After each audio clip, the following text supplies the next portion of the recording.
We are indeed fortunate to have you among ourselves. Coming out of the Girmitiers is not an accident, no. I believe in my heart it is a divine call for us to come together and be part of this country. And you have a lot, you have shared a lot in this nation, and we cannot forget that.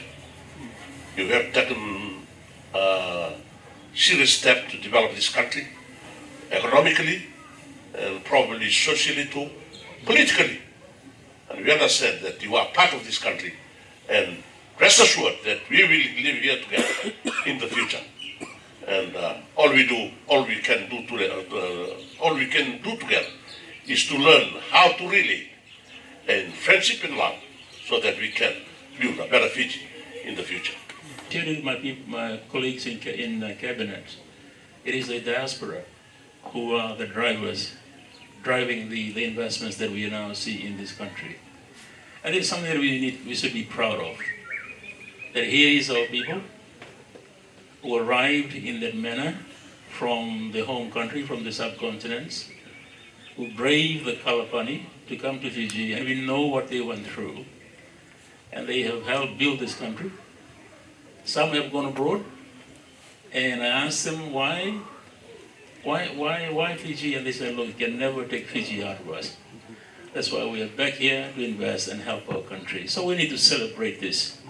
Celebrate the inclusivity and diversity.